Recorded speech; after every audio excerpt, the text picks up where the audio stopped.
Thank you, Mr. Chairman. Let me first say that it's a very different thing to be allowed to speak after a vote has been taken than to have the opportunity to try to convince your colleagues before the vote is taken. And it's a signal to me that this process is simply not on the up and up. We ought to, on nominees as controversial as these, at least have the committee have a fair chance to try to convince colleagues before the vote is taken. If the majority then wants to ram them through, fine, but we should at least have that chance. With respect to Mr. Dourson, I think we have a particular problem. On our side, I think we've gradually become accustomed to nominees with massive conflicts of interest, having those conflicts of interest overlooked and having them rammed through on purely partisan votes, irrespective of failure to answer questions, irrespective of massive conflicts of interest, irrespective of failures to disclose huge dark money operations, irrespective of things that in a better day and in a better Senate would be fatal to the nominees. But with Dourson, it's a little different because we just worked together in bipartisan fashion to do something about toxic chemicals. Both sides gave, and we came to what I think was a reasonable, fair, and productive result. My opinion is that today's vote breaches the faith of that result. And as far as I am concerned, whatever I can do to restore the power of states to regulate in this space, I will do until we get back to a place where the spirit and the balance of what we agreed to is what actually comes out of the EPA. I think that we have been double dealt here, and I regret it.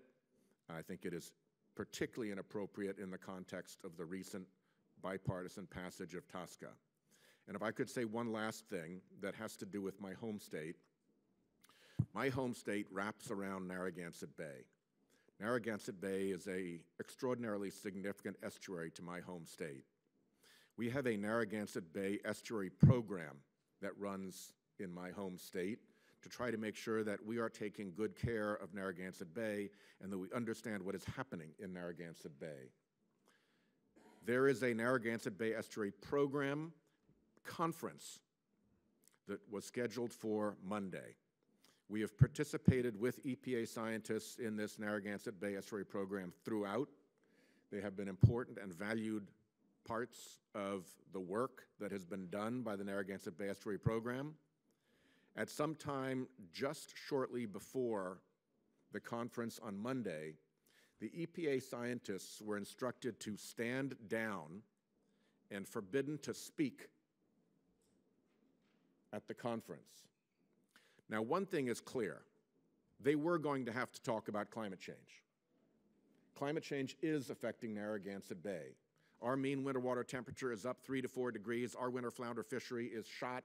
Our water levels have raised 10 inches since the hurricane of 1938. Fishermen see it. Coastal resource managers see it. Municipal coastal communities see it.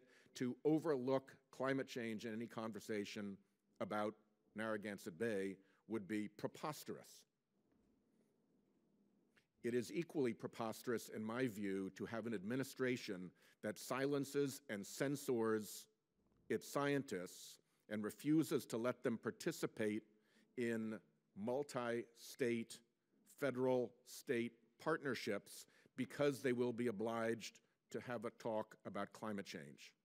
I grew up in the Foreign Service, and my family spent time in countries where the government would do things like that, tell scientists what they could and could not say. Mr. Chairman, I don't know when the point will come when anybody in the majority will say enough about what is happening at the EPA, but I would hope that silencing scientists and telling them that they may not speak on the matters to which they have dedicated their lives because climate change is going to be discussed might just be that line. And I will ask that we try to explore what the hell happened in that incident. At the moment, we have a very bad record of getting any mail answered by the EPA, and it may take some bipartisan effort, and I would hope that the chairman would at least indulge us in getting basic questions answered as to why EPA scientists were forbidden to participate in a scientific conference. And with that, I yield my time.